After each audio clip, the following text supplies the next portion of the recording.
Ini menyedihkan. Seorang anak sudah mendapatkan hidayah dari Allah dan orang tuanya kafir, dan orang tuanya mati dalam kondisi kafir.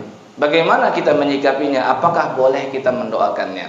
Mendoakan seorang kafir itu enggak satu hukum, Pak. Harus perlu dirinci terlebih dahulu posisinya seperti apa. Yang pertama dipisah hidup atau mati. Yang kedua konten doanya, isinya, substansinya apa. Ya, kalau yang pertama mendoakan orang tuanya kafir, dia masih hidup, alhamdulillah. Kemudian konten isi doanya meminta supaya dia diberikan hidayah. Yang seperti ini ulama ijma, sepakat, konsensus, nggak ada perbedaan. Itu boleh. Ya. Dikisahkan dalam suatu hadis Nabi SAW itu kedatangan At-Tufail bin Amr Ad-Dausi, sahabat Nabi yang ditugaskan untuk berdakwah di Yaman, di suku Ad-Daus. Datang dia melapor kepada Nabi SAW, wahai Rasulullah SAW, sesungguhnya suku Daus itu kafarat wa abad, gak mau nerima dakwah Islam, mereka menolak betul. Ya, fad'ullaha alaihim, kata Tufail, mohon agar engkau mendoakan kebinasaan buat mereka, kata At-Tufail bin Amr. Ketika dia mengatakan itu, sahabat lain kan dengar, ada sahabat yang nyeletuk, halakat Dausun, semoga binasa itu suku Daus itu. Maka ternyata Nabi SAW langsung memutus itu. Beliau langsung mengangkat tangannya dan berdoa, Allahumma hdi Dausan, ya Allah berikanlah hidayah kepada suku Daus. Waktibihim, dan mohon agar engkau datangkan mereka kepadaku. Dan tahu nggak dengan doa ini siapa yang masuk Islam? Dan tahu nggak? Yang dari Yaman, dari suku Daus, Abdurrahman bin Sakhar Ad-Dausi. Nama asli Abdurrahman bin Sakhar. Abu Hurairah. Ya, datang itu Nabi lagi perang Khaybar. Datang sampai di Madinah, Nabi nggak ada. Subuh-subuhnya Nabi baru balik dari perang Khaybar. Ketika itu Nabi SAW melihat Abu Hurairah, ditanya, mimman anta, kamu dari mana?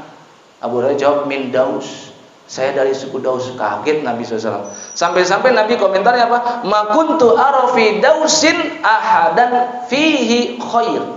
Aku nggak pernah nyangka ketika dulu aku doa supaya suku Daus diberikan hidayah, itu ada kebaikan pada orang suku Daus, dan akhirnya masuk Islam. Dan ternyata hampir seluruh hadis itu diriwayatkan oleh siapa?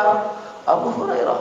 Ya, ini pentingnya mendoakan hidayah kepada orang kafir yang masih hidup. Maka orang tuanya kalau masih hidup, ya terus mintakan hidayah. Ya. Yang kedua, mendoakan apa? Kebaikan dunia untuk kafir yang masih hidup. Ini juga boleh, walaupun nggak semua sepakat, tapi mayoritas boleh. Kenapa? Nabi SAW itu pernah sedang bersama orang-orang Yahudi. Orang Yahudi tiba-tiba Bapak pura-pura bersin, yata'atosun. Acim, kok banyak banget bersin berjamaah. Dan mereka sudah sepakat. Kenapa? Karena kan dalam agama kita disunahkan apa? Mengucapkan yarhamukallah. Setelah yang bersin mengucapkan alhamdulillah. Apa arti yarhamukallah? Semoga Allah merahmatimu. Dan rahmat Allah itu nggak berlaku buat orang Yahudi itu ngarep banget Rasul mengucapkan yarhamukallah. Tapi ternyata apa? Rasul mengatakan yang lain.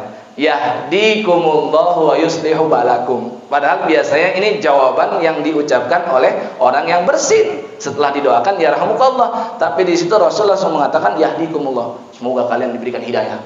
Ya, wa yuslihu balakum. Nah, yuslihu balakum itu apa? Supaya badan kalian diberikan kesehatan. Ini kebaikan yang sifatnya dunia. Boleh doakan supaya dia sehat. Ya, atasan kita orang kafir, Pak, semoga sehat-sehat ya Pak ya. Nah, itu doa. Boleh nggak? Boleh. Yang ketiga, mendoakan orang kafir masih hidup tapi minta ampunan. Boleh nggak?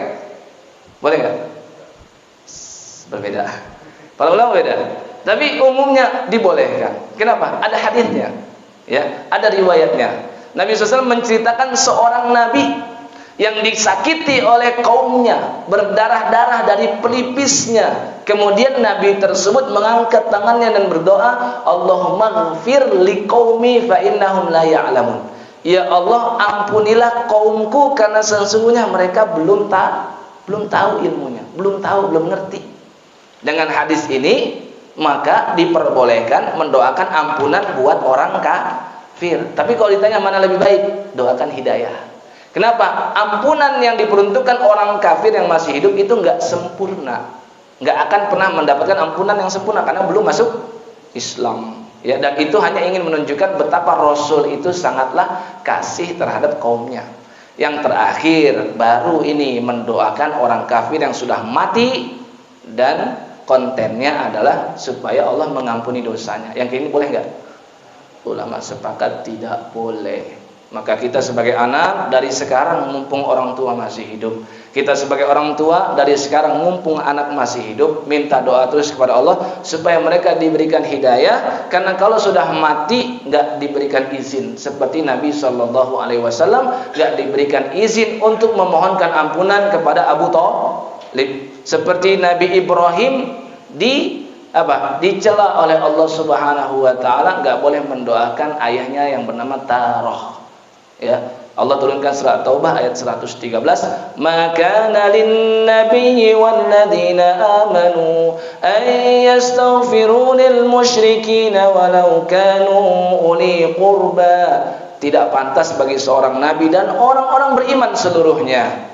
Apa yang tidak pantas? An yastaghfiru lil musyrikin, mendoakan supaya orang-orang musyrik diberikan ampunan oleh Allah Subhanahu wa taala. Syaratnya mim ba'di ma tabayyana lahum annahum ashabun nar. Setelah jelas dia itu termasuk penghuni neraka. Orang yang su'ul khotimah, orang yang mati dalam kondisi kafir, bisa kita katakan dengan pasti secara zahir dia ahli neraka.